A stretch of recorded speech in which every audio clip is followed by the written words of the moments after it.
History Project's Cloud, and we're live. So hi everyone, welcome to our event, to Living Legends Oral Histories Live. Tonight we're featuring Beau McCall. So yeah, hello and welcome to the History Project. My name is Matisse Dupont, and I am the program coordinator for the History Project. In case anyone is new here to the History Project, well, welcome. We are Boston's LGBTQ plus community archive. We're dedicated to documenting, preserving, and sharing Boston's queer history. So if you're interested in all in LGBTQ history, please be sure to subscribe to our newsletters, follow us on social media, and you can learn all about our upcoming events and activities. And I'm just going to put a link to our Instagram in the group chat right now. And then I really want to tell, before we get started, I want to tell you all about one initiative we've got going on. We're really excited about our new community-generated History of Marriage Equality in Massachusetts to celebrate the 20th anniversary of it passing back in 2004. The project is called Honey, Let's Get Married. And we've created an online forum where everyone is invited to share the memories of their LGBTQ plus wedding stories, photographs, invitations, vows, audio recordings about telling about your story, videos, any other documents, ephemera, other items, anything from the last 20 years. If you've gotten a queer marriage in the last 20 years, we want to hear your story and share it and preserve your legacy. And right, again, I'm dropping a link in the chat to where you can, oh, there's a few more people. I'm dropping a link to our website where you can read about how to submit to it. There's also links on the page to submit to the archive and also to see everyone's stories that are already up and going. And then my final plug is to thank you for your support and ask for your help.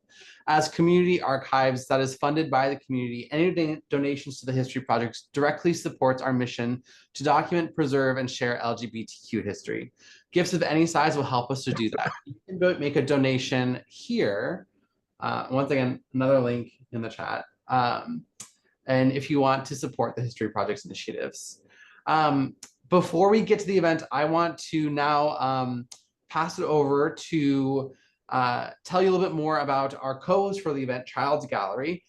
This is Alexandra Davis, who's the executive and curatorial assistant at Child's Gallery. So thank you, Alex, for being with us. Tell us a little bit more about Child's Gallery. Of course, thanks so much. Child's Gallery is, we're located on Newbury Street, and we've been there since 1937. So much like the History Project, we consider ourselves an organization that's been present for a lot of contemporary Boston 20th century history. And we document that through the art that we exhibit and through the stories that we share and through the people whose collections we get to deal with. So we couldn't be even more proud or excited to be exhibiting Beau McCall's Rewind Memories on repeat, which has been curated by Solio. The show is up in our print department until August 4th, and Child's Gallery is open Tuesday through Sunday. During the week, we're open from 10 to 6, and on Saturday and Sunday, we're open from 11 to 5. And it's always free to look. Just come into a gallery, and it's a separate conversation, but I encourage folks just to walk into galleries more and just take more opportunities to consume art and view art and to lessen the distance that we create between ourselves and art. So please come into Child's Gallery, say hi to me, say hi to Catherine, say hi to Julie, say hi to Richard. There's often a dog there. And we'd love to show you Beau McCall's Rewind Memory on repeat. And I'm sure you and Dr. Bailey will get into talking about it, but these collages that have been curated by Solio and created by Beau display stories from throughout Beau's life, specifically around 10 of his deceased friends, as well as some pieces from an upcoming project about divas that have been present in Beau's life. And all of this has been contextualized with archival material from Beau's personal collection, as well as from the Stonewall Museum in Florida. So there's lots to see. There's usually a great playlist that Beau and Solio have put together that's playing in the background. So it's been it's been an honor to have it, and we're really excited to have it through August 4th. And I'm also happy to say that a percentage of the proceeds from the exhibition will go to benefit the History Project to assist their ongoing efforts to document LGBTQ history in Boston. So please check us out at childsgallery.com. Stop in and say hello. You got to see the works in person. But Matisse, thank you so much for having us and for partnering with us. And I'm really excited to listen in to what this conversation is. Yeah, thanks so much. Okay, now the one we've been waiting for. Now I get to tell you all about our tonight's panel. So I would like to introduce first our host, who is none other than Dr. Gary Bailey. He is the MSW Program Director for the School of Social Work at Sims University. Professor Bailey has devoted his career to sharing his deep knowledge, expertise, and leadership in the fields of social work, public health, youth education, and affordable housing. He was also the 2023 HistoryMaker Award winner here at the History Project. And our living legend himself, Beau McCall. Beau McCall creates wearable and visual art by applying clothing buttons onto mostly upcycled fabrics, materials, and objects. His artworks offer commentary on topics such as pop culture and social justice. Through his work, McCall remains committed to channeling and contributing to the universal cultural legacy one button at a time. Welcome, Gary and Beau. We are so happy to have you, and we'll turn it over to you. Great. Thank you so much, Matisse, and thank you, Alex. And thank you all for joining us this evening as we begin to wind down the month that is set aside for LGBTQ Pride. And what a way to be able to say adieu to that month, then having this opportunity to have this dialogue with Beau McCall. When Joni asked me to do this, I said yes immediately. I had been at the opening of the show and was blown away, and really want to say to everybody that you have to go and see this show to really understand and to walk away with it imprinted on your mind and on your soul in terms of the creativity of Beau McCall. So Beau, thank you for agreeing to do this evening, and for us to be able to have a little discussion about you, your work, your hopes and dreams and aspirations for your work and the world around us. And also, as we talked about the other day, lifting up the memories of those who have been part of our lives, who we continue to have walk with us in terms of their spirit and their energy. So welcome, welcome, welcome to this conversation. So why don't we start, Beau, with we're going to do this a bit like one would do if we were doing an oral history at the History Project. So tell us a bit about yourself. Where did you grow up? So I grew up in Philadelphia. I grew up in public housing. I grew up when public housing was brand new. Mm. I think we might have been the second family to live in our apartment. My neighbors, they were the first and only family that lived in their apartment. It was a really fun time. It was a time when both parents were in the homes. A lot of tight-knit communities where everybody knew everybody. It was an interesting start in life. I went to Catholic school for elementary school. We'll get into that later, but that was a hard story for me because as a kid, I was very introverted. I was very shy. But I did know early on that I was creative. And I some of the difficulties that I was having coming up as a kid, I think art saved me. It was a place that I could be in my solitude and I could use my imagination and I can just create. My parents they kind of encouraged me to just do my thing. I was never burdened with the fact that you're the oldest boy, you should play basketball or play sport or swim or whatever. I couldn't dribble a basketball. I couldn't hit a baseball. I just did not have anything athletic going on with me other than roller skating. And if I hadn't become an artist, I'd probably been a roller derby skater. Oh, wow. Wow. It's, go ahead. That was the only thing that interested me at the time. And I could skate. And I was willing to skate. And most of the skating that I did, I emulated, watching them on TV on Sundays, and then doing a lot of street skating. I wasn't really interested in the roller rink. I was interested in skating, seeing how fast I can skate and chasing the traffic lights and that kind of thing. But I had a good childhood. Did you grow up having had the old skates with the key? Do you remember those skates? Ones, I had those. Yeah, and that ruined more pairs of shoes than I think most of us ever understood what it was doing to our shoes and the ability to, and when people, long time ago. Long time ago, and making sure that you had that skate key was really wearing it around your neck to make sure that you. Very important. Yeah.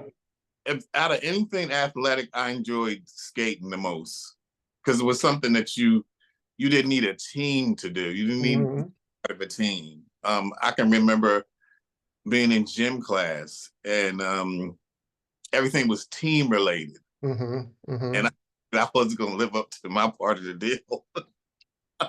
And so skating gave you the freedom. There's nothing like being on skates and getting the wind in your face and being able to feel, you almost felt like you could fly. Exactly. I had little outfits that I used to wear when I would street skate, little like superhero outfits that I would skate all over Philadelphia in. Yeah. So what did your parents do? And were they originally from Philadelphia? Yes, my parents were originally from Philadelphia. Wow. My mom was a homemaker, and my dad worked in a pencil company, this company called Klein Pencil in Philadelphia. We lived in South Philadelphia, and in South Philly, you could sort of walk all over the city.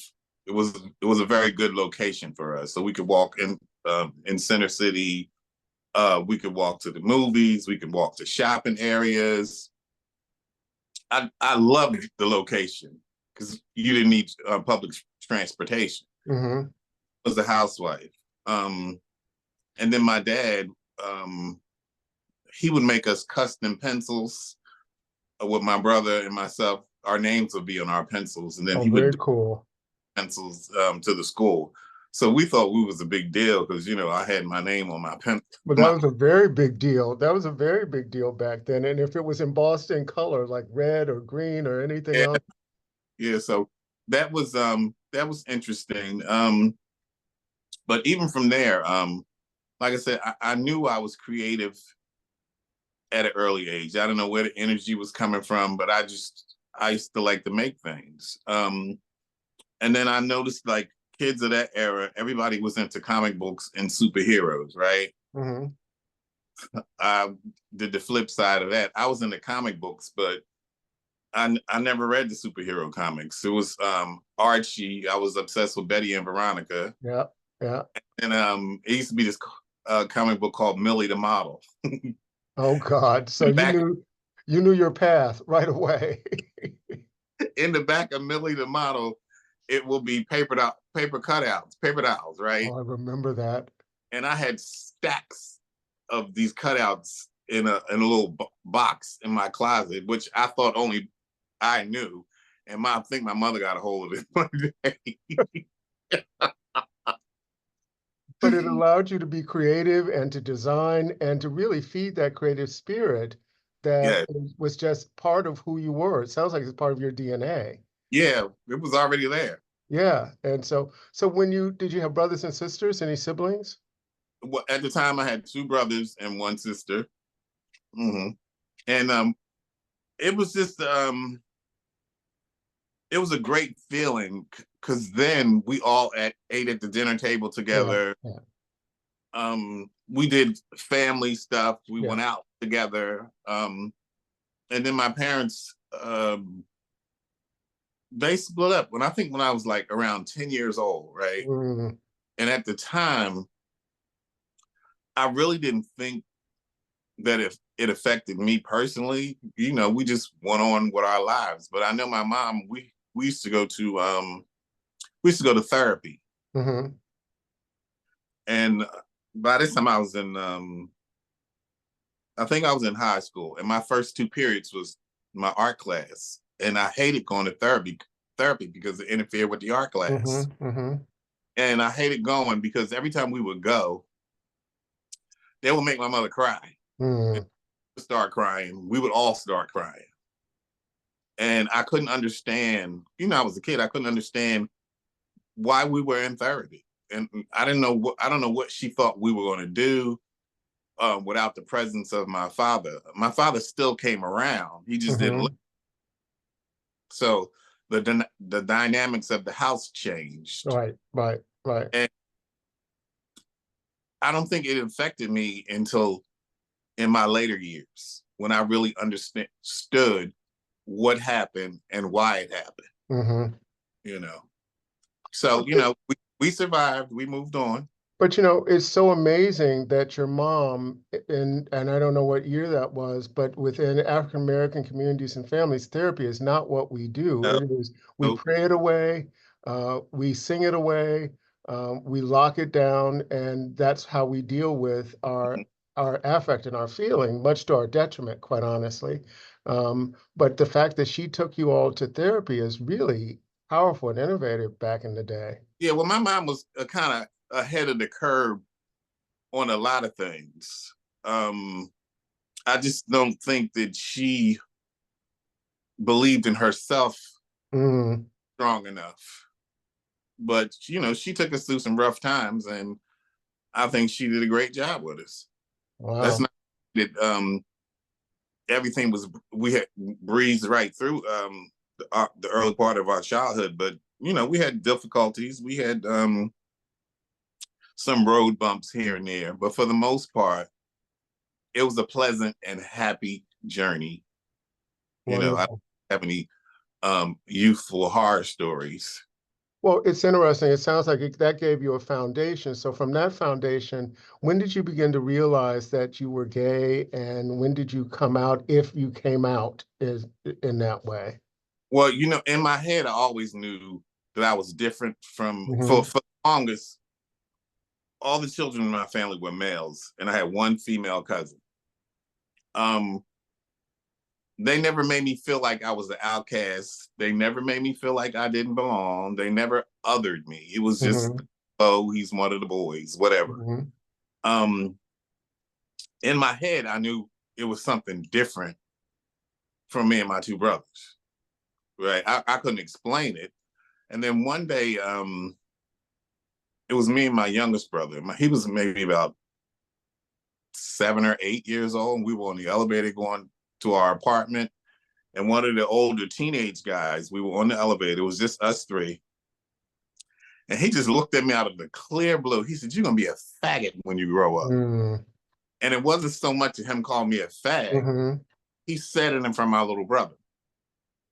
And I didn't, at the time, I didn't know how to communicate that to my brother or explain to him why he singled me out and why he said it. Hmm. And it just, something just went through my heart, right? Then about maybe 10 years later, when I was in my early 20s, I ran into the guy. And at first I started to just walk by, and then I backed up and I made him know who I was and where I knew him from. And I told him what he did to me. And he apologized. Hmm. In the apology, he was telling me, oh, he said, I remember because we had an Afghan dog. And he said, y'all had this dog with the long hair and used to wear these little short shorts. I was probably about 13. And he was like, oh my God, I should see you and the dog and you'd be walking through the neighborhood. And I'm like, you fucking perv. Like, I was a kid. And, he apologized. And then later on, we went and made out. We didn't have sex, but we went and made out. Isn't that always inevitable? I mean, you really think about those stories. It's very Moonlight in some ways. Yeah, so it came full circle, and like I said, I was glad that he was man enough to own up to it and apologize to me. Well, it's And also, that, it's I never, also, go ahead, Beau. after that, I never saw him again. Yeah. But you know what's so interesting is I'd also highlight that you had the courage to go back to put a period at the end of a sentence that had been a part of your life for a while, and it stopped it being yours to carry, and you put it back where it belonged. Exactly. And I needed some closure, Yeah. and Yeah. and got my closure. Yeah. I mean, you know, there's so often that we carry stuff around, you go back to the person and they don't even remember it. And you stop for a moment, you think, wait, I've been carrying this around with me and it didn't even show up on your radar. Yeah, yeah. And it often forces me to think about, well, whose issue is this really? Is it, and when can I let go of it? Because it's always in our power to change the narrative that has shaped us in Hmm. some ways, right? Well, he remembered because he was all smiles and grins in the conversation. Yeah. So when you came out to other people, do you remember who you But the first person I came out to um, was my best friend. We're still best friends to today. It was a girl that I went to high school with. And when I got in high school, it was a friend of mine from junior high school that was my buddy.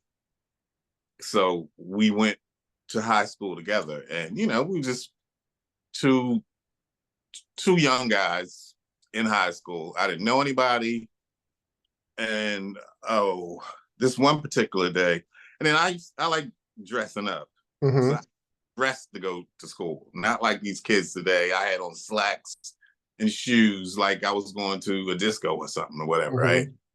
And this girl comes up to me and she says, I watch you every day. You wear different shoes every day. You had this on yesterday. She was just telling me all my outfits or whatever. And she said, oh, you're going to be with us. And she just looked like she was going to be fun and she was going to be a ball of fire. And she was everything that I wasn't. So the next day, I went back to my friend and I said to him, I don't know about you, but I'm going to have some fun. I'm getting ready to be a real teenager.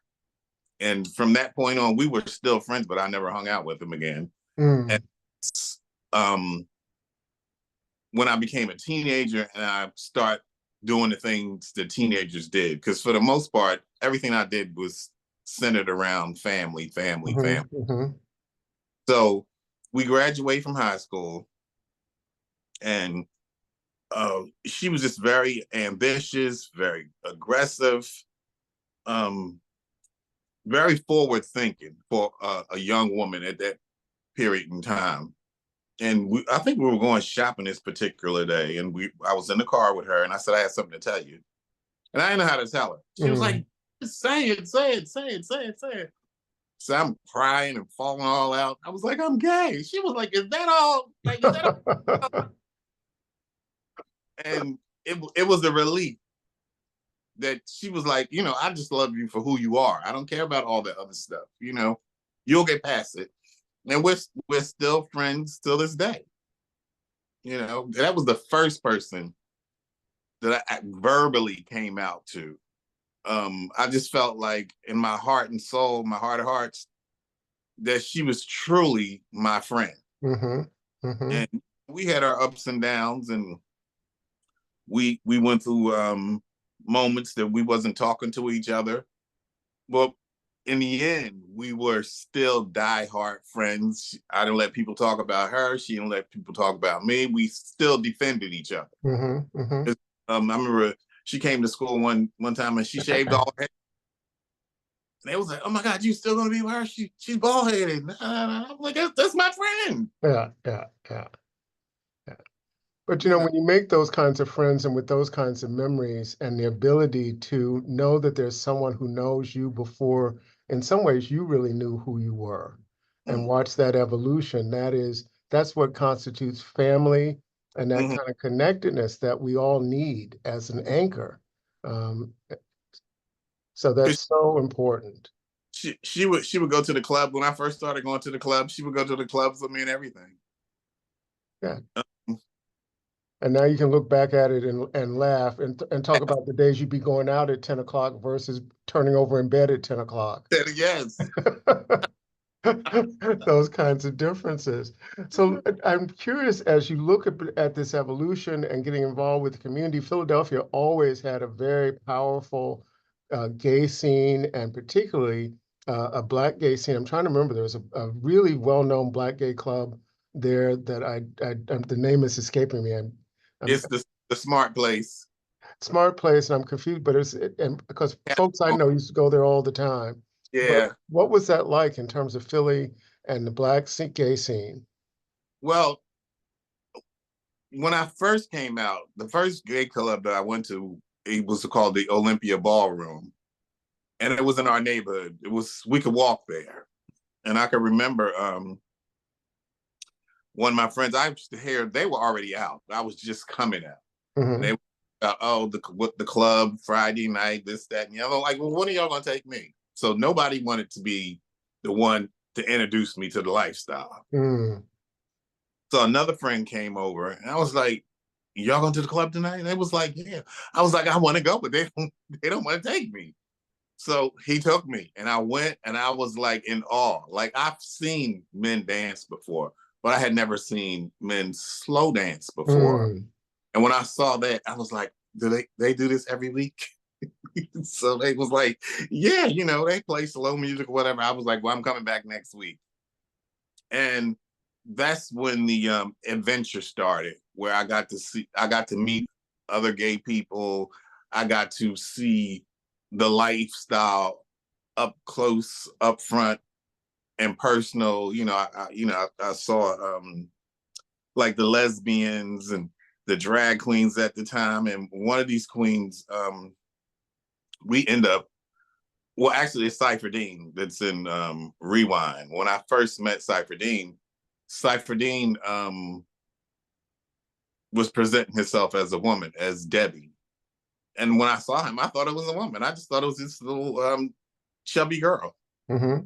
And I paid it no mind. But as time went on, I got a chance to meet all these different people and all these different personalities and different types of gay people.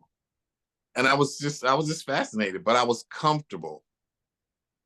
It was a place where I felt like I needed to be. Mm-hmm. Mm-hmm. Like going in the army and getting your stripes. I had to learn a lot of things because I was very naive about a lot of things. And I was still very guarded Mm-hmm. Mm-hmm. about a lot of things. I didn't have my first sexual male on male experience till I was 21. In some ways, I think that kind of protected me. Mm-hmm. Mm-hmm. Because my friends, they were out and about. They had their stripes. Right. Right. I was afraid of everything and everybody. So I was like, nope, I'm not doing it. I'm not doing it. And then some of the relationships that I would just sit back and observe, I'm like, no, I'm not doing that. If I'm going to be with somebody, I want them to truly understand and this be a real solid relationship. Well, I mean, it's interesting as you identify this, is that you, in some ways, your introvertedness gave you the opportunity to pause and reflect. You weren't uncomfortable thinking and reflecting and then proceeding, right? So you're kind of that yellow, red, green, or red, yellow, green dynamic that stops, reflects, and then moves into action. And I do think that can be a protective factor for people. Mm-hmm. And that's really important. There were times where we would be out and about and, we would meet different guys or what have you. They would never inquire about me. Mm. It was almost like I was the ugly duckling. They never said like, well, who's your ugly friend? And, for a while I accepted that. I was like, okay, fine, I'll be there. But, I'm not going to be in an abusive relationship. Right. Just for the sake of saying, oh, well, that's my boyfriend, right. That's my man or whatever. I was totally not doing that. Right. Well, that's the importance of knowing your own value and your own worth and the ability to be able to put forward something that is built on strength and a certain level of self-awareness. And so all of that helps me to better understand you as the creative, the person, the maker of such amazing art. So how has that past led to where you are in terms of beginning to create your art? Well, even with back then, when we would go out to the club, some of those times I wouldn't go because I was creating things. I would be in Mm, my house, I would be making whatever. And they're like, what are you doing? You know, the club is just Philly. The club's closed at 2 o'clock. The club's gonna be closed at 2 o'clock. You still in here doing whatever. At that point I wasn't interested. You know, I wanted to stay focused on what I was doing. And a lot of the things that I was doing at that time was a lot of wearable art. And mhm, then punk music came into play. And I was really fascinated with Blondie and Deborah Harry and mhm. and the Ramones and all this crazy music was happening. And then they had Philly had this club called the Hot Club, which was a punk rock club. And I was out and about one day shopping, and I saw this poster of the Plasmatics with their front woman, Wendy O. Williams. And she just had on tights and pasties and a mohawk. So I go back and I tell my buddies, I'm like, we got to go to this club tonight. This group called the Plasmatics is going to be there. And let's just go. So we went in punk drag, and they all accepted us. It was no kind of hostility. It was just like, okay, they're punks, so just whatever. So when we got in the club, the floor was clean. By the time we left, we were like dancing in maybe 2 inches of glass, because when they drunk whatever, they just dropped it on the floor. And smash it. Wow. And we slam dance. We did everything. Then with the group, they had machine guns on stage. They had a coffin on stage. Oh, what is this?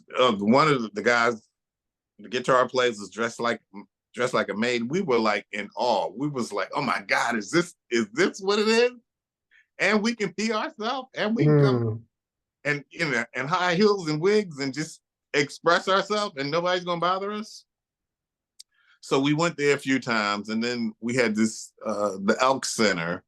They would give punk parties, and we would go to those parties, and again we would slam dance and beat the boys up with our pocketbooks, and it was so much fun. So when we got back, we decided, well, if they could do it, we could do it too. So we formed our own band called Strange Beauties. A couple of my cousins are musicians, and my friends, they convinced me, like, why don't you get your cousins to play for us? And at that time, I didn't want to do it, but they convinced me. So my cousin played the drums, and my friend Tracy, her sister's boyfriend, played the bass. And the band started in Tracy's mother's kitchen. Oh, So, God. we would make up songs, and we would go out and experience things, and I would come back and I would make up songs about it. And then as we went along, we started getting other people interested in the band. And then we became a band. And then we had rehearsal spaces, and we recorded 4 demos. We only Wow. got to perform once, but the experience, it was a great learning experience. And then when we would go out to the clubs, this is during the drag phase, where all the other drag queens, they looked like pageant queens. We didn't want to look like that. We wanted to look like stars.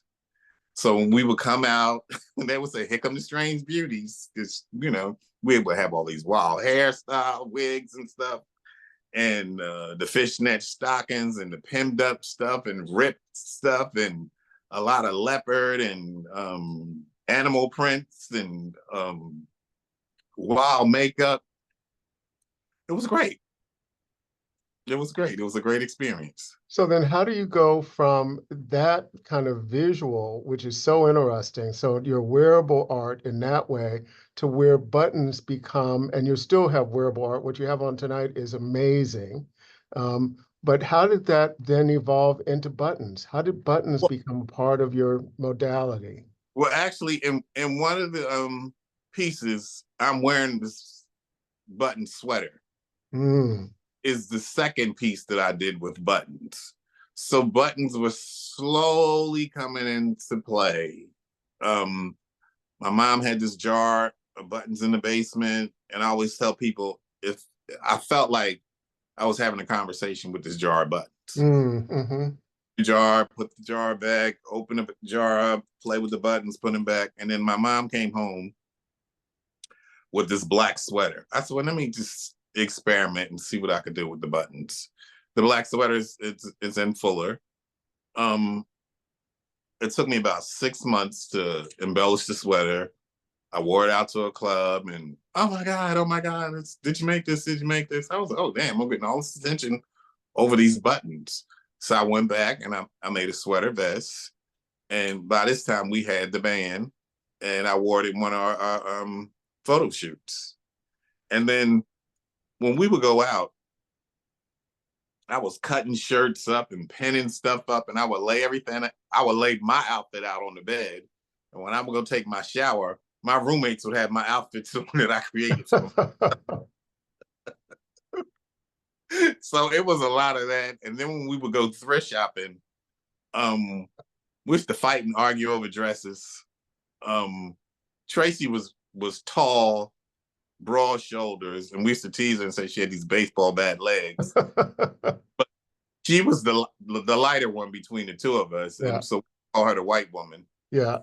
And then Antoine was short, and he had like this kind of Flintstone body, but it was very alluring, right? And I was in the middle. I think I was much more creative than they were. And then, we just bonded together. And it just happened. It just happened organically. It wasn't anything that we planned. We had no idea we was going to put a band together. We had no idea we was going to do drag. But I did know that between the three of us that Tracy was going to end up being trans. Mm. For me, it was a pit stop to express my artistic behavior in another realm. Because putting makeup on, that's art. And I used to tell people back then, if I was ever addicted to anything, it was makeup. Interesting. Well, there's a reason makeup is called paint. Yes. There's a reason back in the day it was called paint, because you paint your face, paint that fotch. And I very much enjoyed that. And then, eventually it ran its course where, I wasn't interested in it anymore. So as that evolved, but we talked the other day about buttons, and that buttons are so ubiquitous. There's very few places on this planet that someone hasn't seen or doesn't know a button. Mm-hmm. They're everywhere. They're one of the first things you learn to deal with. And if you grew up in certain spaces, when you were talking about the jar, I remembered that, or I remember this really decorative fruitcake thing that my mom had buttons and really special buttons. It's a blue tin can that everybody has. Yeah. And cigar boxes back in the day when you had everyone has cigar boxes in their home, and those would be full of buttons. Mm-hmm. And so as you think about your craft evolving, and you think about people, as we talked about Patrick Kelly, the designer, whose work was also celebrated buttons, that's become such a predominant theme in your work. Can you talk a little bit about how you've expanded it in terms of your craft and the role that buttons play? Well, the button is universal. We can go all over the world and show somebody this little fastener and everybody can relate. They know what it is on sight. In the 40 years that I've been working with buttons, I don't know how many thousands of buttons that I've put my hands on and dug through bins and barrels and crates and these donations from family members and strangers that give me all these different types of bags of buttons. And I always say what keeps me interested and what keeps the bug in full effect is I never know what I'm going to find. Mm. And every time I find something, it's something fresh, it's something new, it's something that I haven't seen before. And when I get these packages, I don't immediately use the buttons when I see them. I sit back, and when I figure out what the next project is going to be, what the next theme is going to be, then I'm sorting through the buttons. Because I said before that I've been working with buttons for so long, I'm using buttons as a language. Mm-hmm. Mm-hmm. Depending on what the theme is, it depends on what I'm selecting to work with, right? I did a piece, The Conversation. And The Conversation is about racism. It's about slavery. It's a table. It's my version, a remixed version of the American flag. Mm-hmm. So when you see the table, you just see buttons, right? And if you have to listen to the story, listen to the backstory. Once you get the story and you look at the piece, you can see the story visually. Mm-hmm. So Mm-hmm. in the section where the stars are at, that section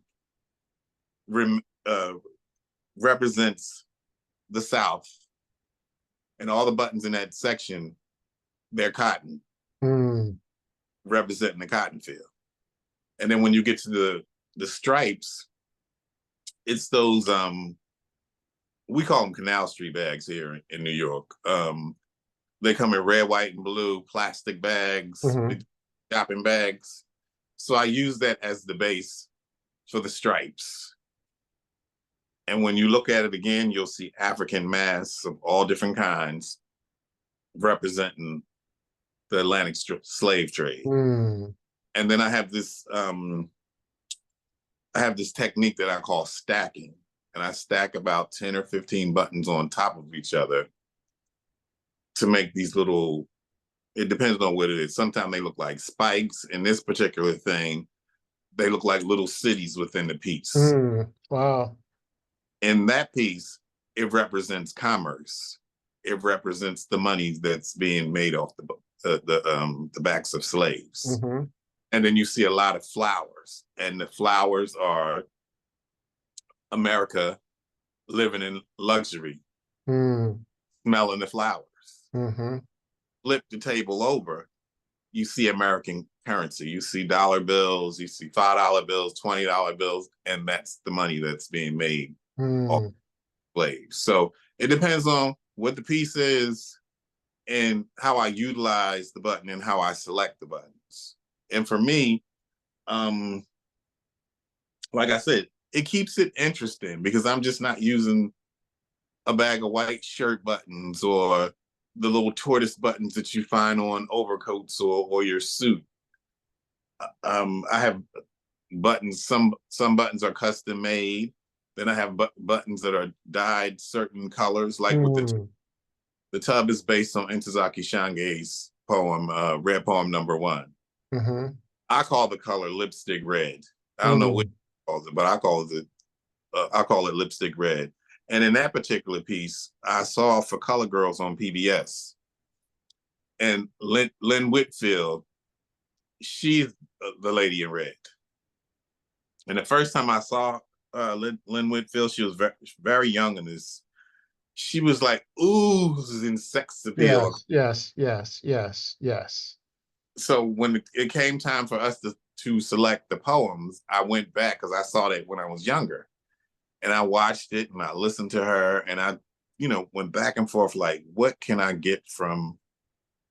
inspire me from watching her walk across the screen? Mm-hmm. Took a bath and all these different crystals and stuff to cleanse herself. And I said, that's it, I'll do a tub. And I did the tub and her silhouette is laying within the tub. Wow. And that I chose for that it relates to the concoction that she pours in the tub that she cleanses herself. So there's stars, there's glitter, there's everything that shines like it's a potion that she's cleansing herself in this potion of her night's rendezvous with this guy. Hmm. So it sort of happens like that. Well, having seen the tub, Mm. the tub is phenomenal in terms of just thinking about the amount of time. How long does a piece like that did it take you? Well, the tub took me 6 months. For starters, I live in a 5th-floor walk-up, Oh my goodness. and we had no idea on how to get the tub upstairs. So it took us about 2 hours to get the tub upstairs. So once I got it upstairs, we got it upstairs.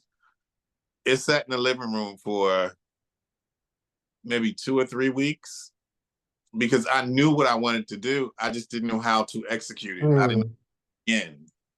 So I came up with this idea that I should drill holes through the tub, literally through the tub.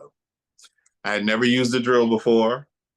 I go to Home Depot and I explain to them, I'm doing this tub and I need a drill to drill the holes. And these young kids were waiting on me. So they kept giving me the incorrect information. So I would get these drill bits and it would take maybe 5 minutes to drill a hole through this cast iron. My neighbors start coming up like, what are you doing? We're hearing all the boys, blah, blah, blah, blah. So I go back. I'm on the third time. I'm like, I'm drilling through cast iron. I need something to just gonna like go through this. So older man, he was out here, take this. This will work. And it had like a little point on it. And I zipped through it. I drilled maybe close to 300 holes in the tub. Wow. Right? So I sewed the fabric to the tub. Ah. Sewed the fabric through the tub. Wow. Of Then course. I sewed buttons to the fabric. And then the process began. Wow. And that was, to date, that's the most physical thing I've done. I was on my back. I was on my side. The tub was upside down, right side up. It was very strenuous. It was a very physical job. Like every night when I would get finished, I would be exhausted. I can imagine. But in the end, it was everything I imagined. And then when we showed it for the first time, a lot of folks always ask me, when do you know when the piece is finished? My eye will tell me. But with that tub, I was in the venue and I had bags of buttons in my pocket, still sewing buttons on at the last one. Oh, wow. Yeah. Well, I mean, it's just, and I'm trying to remember the color. Is it It's red? red. Yeah, It's red. it's like an ochre. It reminds me of a Japanese vase in that kind of reddish, clayish kind of color. Yeah, well, for me, it reminds me of a vintage red lipstick. Mm. And then actually, Tracy's mother used to wear this lipstick. It was some old lipstick, and it used to be hard to get off. So we used to call it tattoo red. Oh, wow. Wash it off your lips. You had to go through this process to get it to come off your lips.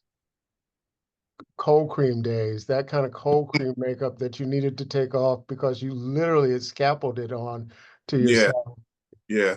So when you think about the work that you're doing now and the show and the ways in which you pull these collages together and also the way in which you celebrate, friends are such an important part of your story, and the connection to history, long-term relationships seem also to be an important piece.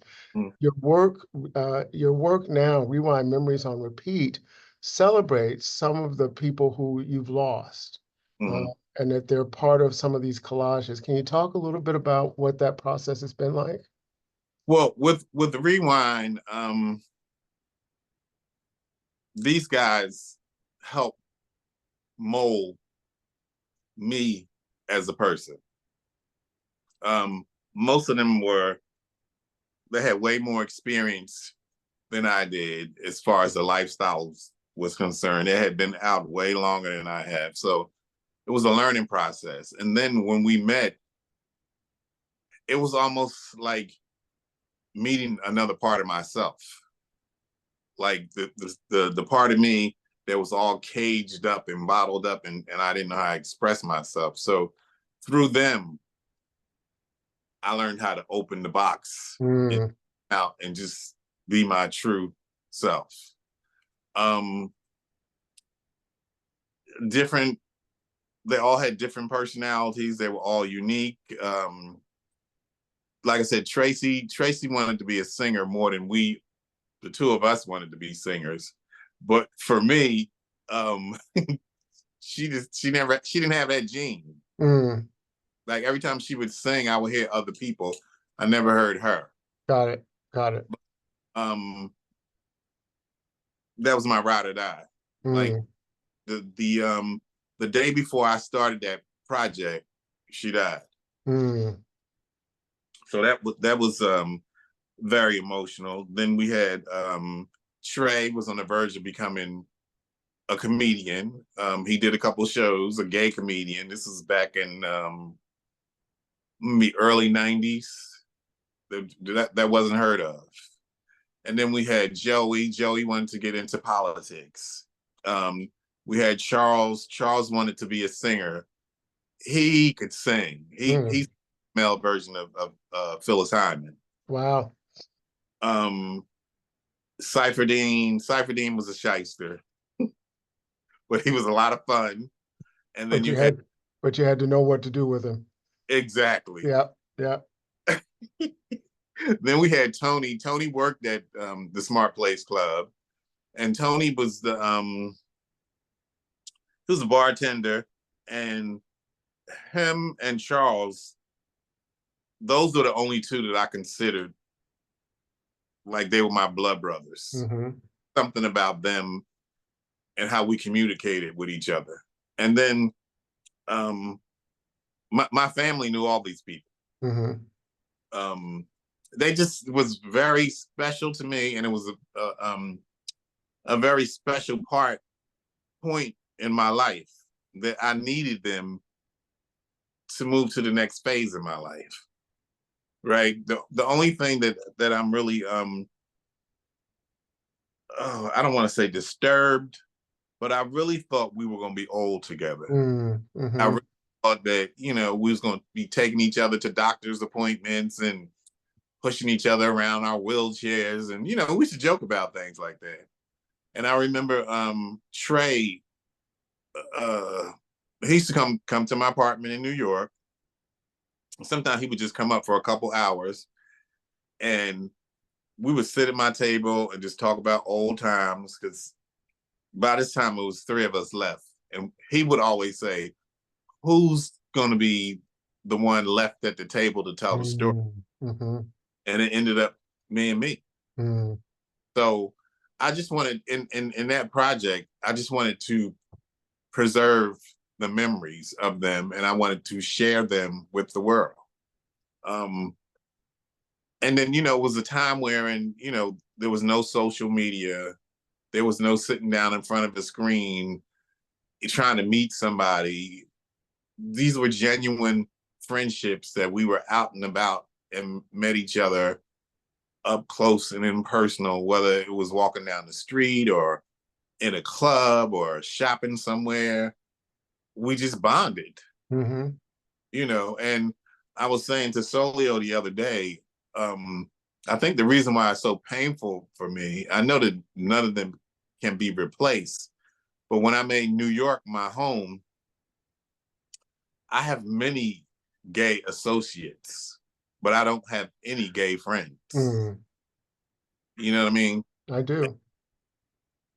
It was just hard for me, especially in the beginning, because I felt like we were at the height of the AIDS crisis, and I didn't want to repeat those losses again. Right.